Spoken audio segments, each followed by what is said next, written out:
ফেব্রুয়ারির প্রথমার্ধে নির্বাচন হতে হবে, এর বিকল্প নেই, বলছেন সালাউদ্দিন। ফেব্রুয়ারিতে হবে মহোৎসবের নির্বাচন, বলছেন প্রধান উপদেষ্টা।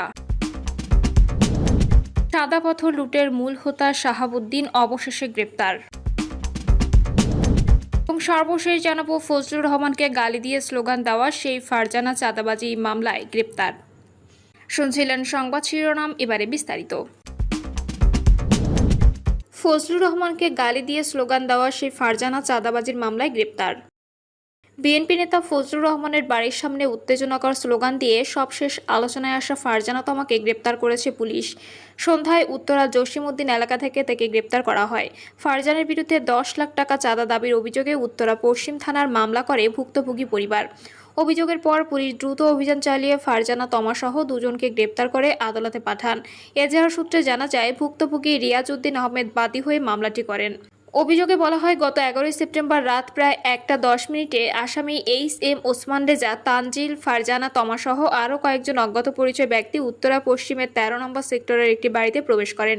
অভিযোগপত্রটিতে আরও উল্লেখ করা হয়, পূর্বের একটি মামলায় আপোষ করিয়ে দেওয়ার কথা বলে তারা বাদীর ভগ্নিপতিকে মুক্ত করার শর্তে ভয়ভীতি প্রদর্শন করে 10 লাখ টাকা দাবি করে।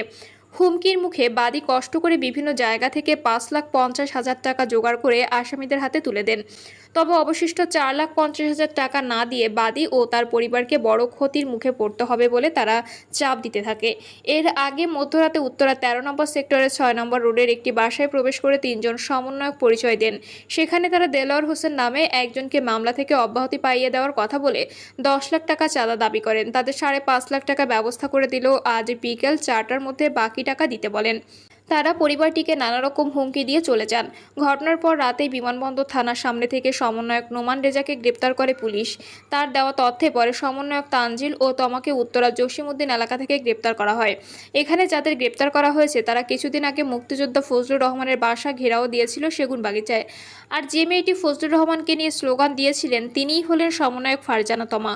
উত্তরা পশ্চিম থানার কর্মকর্তা জানান, নির্দিষ্ট অভিযোগের ভিত্তিতে ফারজানা তমা সহ দুজনকে গ্রেপ্তার করা হয়েছে। আইনি প্রক্রিয়া শেষে তাকে আদালতে হাজির করা হয়। সাদা পাথর লুটের মূল হোতা শাহাবুদ্দিন অবশেষে গ্রেপ্তার। সিলেটের শীর্ষ পর্যটন কেন্দ্র ভোলাগঞ্জ সাদা পাথর গেল 1 বছর ধরে বিরামহীনভাবে লুটপাটে ক্ষতবিক্ষত হয়েছে পর্যটন কেন্দ্রটি। লুটপাটের ঘটনার শুরু থেকে জড়িত থাকার সমালোচনা তুঙ্গে ছিলেন জেলা বিএনপির সহসভাপতি ও উপজেলা বিএনপির সভাপতি শাহাবুদ্দিন। সমালোচনার মুখে তার সব দলীয় পদ স্থগিত করেছে বিএনপি।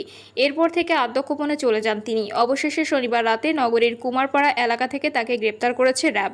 গ্রেপ্তারের বিষয়টি নিশ্চিত করেছেন র্যাব 9 এর অতিরিক্ত police super KM. Shahidul Islam সোহাগ।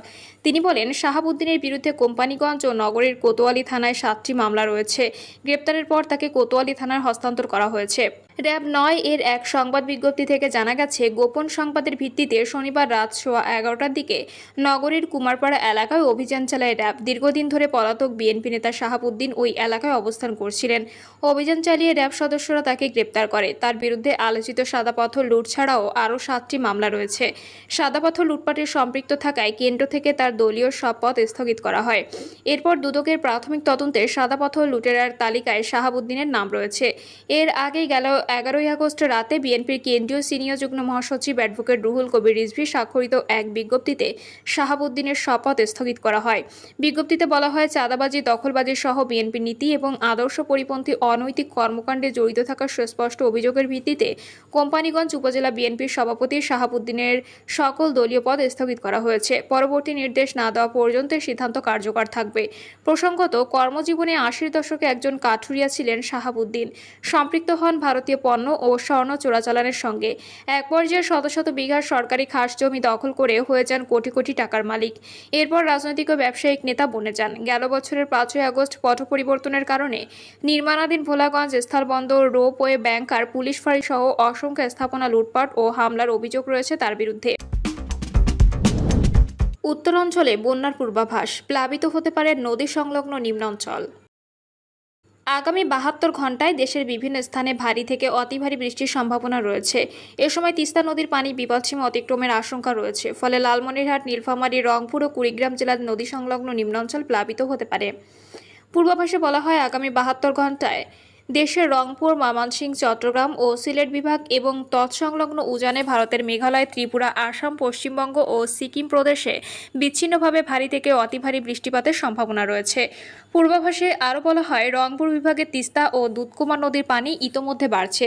ধরলা নদীর পানি আপাতত স্থিতিশীল থাকলেও আগামী 3 দিনে তিস্তা বিপদসীমা অতিক্রম করতে পারে।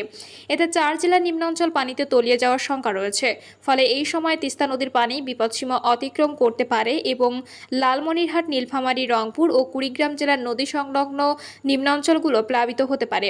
এদিকে ব্রহ্মপুত্র ও যমুনা নদীর পানি স্থিতিশীল থাকলেও আগামী কয়েকদিনে তা বৃদ্ধির সম্ভাবনা রয়েছে। তবে বিপদসীমার নিচেই থাকবে। গঙ্গা ও পদ্মার পানিও বাড়তে পারে, কিন্তু তা বিপদসীমা অতিক্রম করবে না।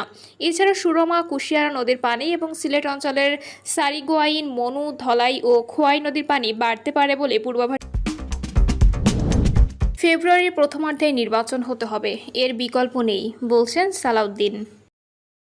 2026 সালের ফেব্রুয়ারির প্রথমার্ধে জাতীয় সংসদ নির্বাচন হতে হবে এবং এর কোনো বিকল্প নেই বলে মন্তব্য করেছেন বিএনপির স্থায়ী কমিটির সদস্য সালাউদ্দিন আহমদ। তিনি বলেন, আসন্ন জাতীয় সংসদ নির্বাচন সংস্কার বা বিচার প্রক্রিয়ার উপর নির্ভরশীল নয়। জুলাই জাতীয় সনদে স্বাক্ষরের জন্য বিএনপি ইতিমধ্যে 2 জন প্রতিনিধির নাম পাঠিয়েছে বলে জানান সালাউদ্দিন আহমদ। তিনি বলেন, আমরা সনদে স্বাক্ষরের জন্য প্রস্তুত, তবে কিছু কারেকশন ও পর্যবেক্ষণ আছে সেগুলো জানানো হবে। জুলাই সনদ বাস্তবায়নের ক্ষেত্রে যাতে ভবিষ্যতে কোনো প্রশ্ন না ওঠে সেজন্য প্রধান উপদেষ্টা সুপ্রিম কোর্টের আপিল বিভাগের মতামত নিতে পারেন বলে সালাউদ্দিন আহমদ প্রস্তাব দিয়েছেন।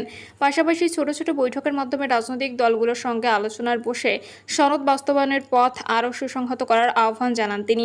জুলাই সনদকে একটি ঐতিহাসিক ও জাতীয় গুরুত্বপূর্ণ দলিল আখ্যা দিয়ে সালাউদ্দিন বলেন, এটি এমনভাবে বাস্তবায়ন করতে হবে যাতে ভবিষ্যতে কোনো আদালতে প্রশ্নবিদ্ধ না হয়। নির্বাচন প্রসঙ্গে বিএনপির স্থায়ী কমিটির এই সদস্য বলেন, এটি কোনোভাবেই শর্তাধীন নয়। সংস্কার চলবে, বিচার প্রক্রিয়া চলবে, তবে নির্বাচন নির্ধারিত সময়ই হতে হবে। ঐকমত্য কমিশনে বিএনপির প্রধান প্রতিনিধি সালাউদ্দিন আহমেদ বলেন, নির্বাচনে অনিশ্চয়তা তৈরি হলে তা শুধু জাতীয় নিরাপত্তাই নয়, আঞ্চলিক নিরাপত্তার জন্য হুমকি হয়ে দাঁড়াতে পারে। তিনি বলেন, প্রধান উপদেষ্টা পরিষদ এবং জাতীয় দৃঢ় সংকল্প হলো একটি সুষ্ঠু, অবাধ ও নিরপেক্ষ নির্বাচন আয়োজন করা। ফেব্রুয়ারিতেই এই নির্বাচন বিশ্বের জন্য একটি দৃষ্টান্ত হবে। ফেব্রুয়ারিতে হবে মহোৎসবের নির্বাচন, বলছেন প্রধান উপদেষ্টা।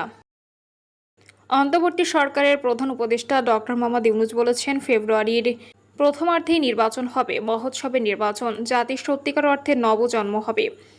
জাতীয় ঐকমত্য কমিশনের সভাপতি ডক্টর ইউনূস বলেন, এই একমাত্র সুযোগ এবং আমাদের এটা গ্রহণ করতেই হবে। এটা থেকে বিচ্যুত হওয়ার কোনো উপায় নেই। সমঝোতা বলেন, ঐক্য বলেন আর যাই বলেন, যখন নির্বাচনে যাব তখন একমত হয়ে সবাই যাব। এর মধ্যে কোনো দ্বিমত আমরা রাখবো না। প্রধান উপদেষ্টা আরও বলেন, নতুন বাংলাদেশ বিনির্মাণে রাজনৈতিক দলগুলোকে সমঝোতার আসতেই হবে। এক্ষেত্রে আমাদের কাছে ব্যর্থ হওয়ার কোনো সুযোগ নেই।